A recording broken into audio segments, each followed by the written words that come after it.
pagi anak-anak SMP dan anak-anak SMK Kristen Elim. Nah, hari ini sebelum kita memulai aktivitas belajar kita mau sama-sama merenungkan kebenaran firman Tuhan yang memberikan kita kekuatan untuk menjalani kehidupan kita di hari ini akan di sepanjang kehidupan kita. Amin.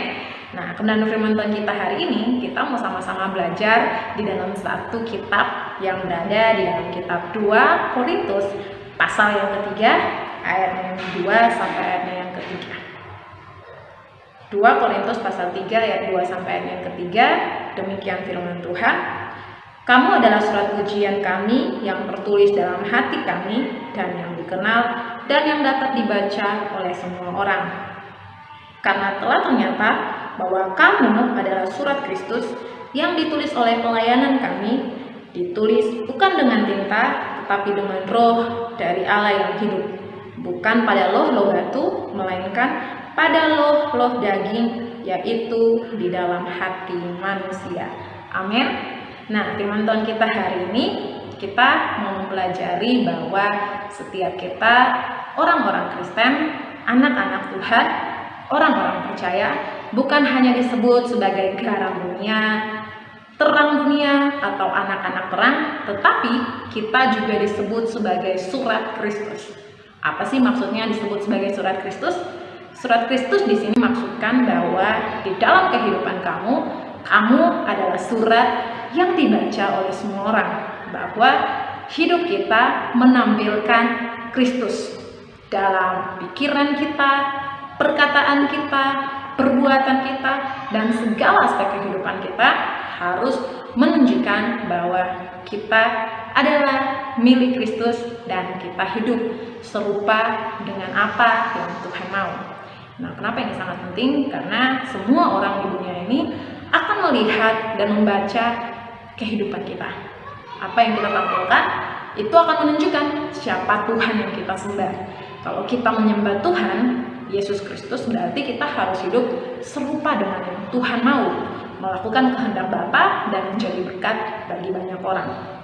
Jadi di sini setiap kita adalah surat terbuka yang dibaca oleh banyak orang, dan kita dipimpin oleh Roh Kudus untuk melakukan kehendak Allah dalam kehidupan kita, melakukan kebenaran firman Tuhan, hidup menjadi berkat bagi orang lain, menjaga kekudusan kita, menjaga perkataan kita, menjaga tingkah laku kita, sehingga kehidupan kita bisa menjadi berkat bagi banyak orang.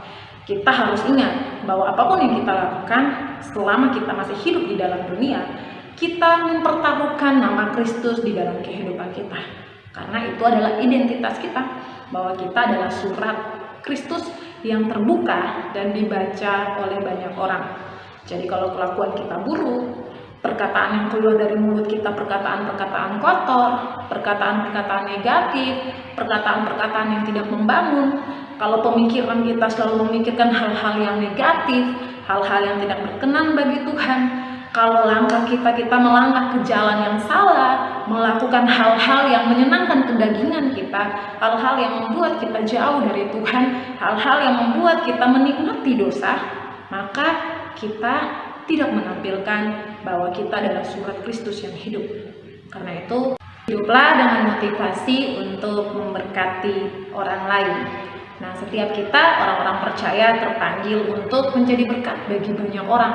Lewat keberadaan kita, nama Tuhan dipermuliakan dan kita bisa membawa jiwa-jiwa pada Tuhan. Jadi sebenarnya dalam kehidupan kita untuk menjadi berkat, untuk hidup menjadi surat terbuka yang memberkati banyak orang, itu tidak begitu sulit kalau kita hidup sungguh-sungguh bersandar kepada Roh Kudus. Karena firman Tuhan katakan bahwa Roh Kudus yang akan memimpin kita untuk melakukan segala kebenaran yang Tuhan ingin kita lakukan dalam kehidupan kita. Jadi kalau hidupmu bisa kamu jaga dengan baik, hatimu bisa tulus untuk melakukan kebenaran firman Tuhan dalam hidupmu, maka kamu dimanapun kamu berada, kamu bisa menjadi berkat bagi banyak orang. Jangan sampai kalau kamu berada di sekolah atau di rumah atau dimanapun, orang-orang bukannya diberkati, malah marah dan emosi karena tingkah laku, karena perkataanmu, karena sikapmu, dan karena semua hal yang kamu lakukan yang akhirnya tidak memberkati orang lain lewat hidupmu. Walaupun kamu ada di lingkungan sekolah ataupun kamu ada di lingkungan rumahmu atau di dalam lingkungan pergaulanmu, kamu harus ingat, hidup kamu dipakai Tuhan untuk jadi berkat bagi orang lain. Jaga hatimu, jaga sikapmu, jaga tingkah lakumu, jaga perkataanmu, agar damai sejahtera Kristus menyertai sepanjang kehidupan kamu. Jadi dimanapun kamu berada, kamu membawa damai bagi banyak orang. Berarti kamu sedang menjadi surat Kristus yang hidup, yang mempermuliakan nama Tuhan dan bisa menenangkan jiwa bagi Tuhan lewat hidup. Nah, itu yang penting yang bisa kita pelajari hari ini. Ibu Eta harap sepanjang hari ini hidup kamu terus jadi berkat bagi banyak orang, jadi berkat buat keluarga, jadi berkat buat guru-guru di sekolah, bahkan juga jadi berkat buat orang-orang yang kamu temukan di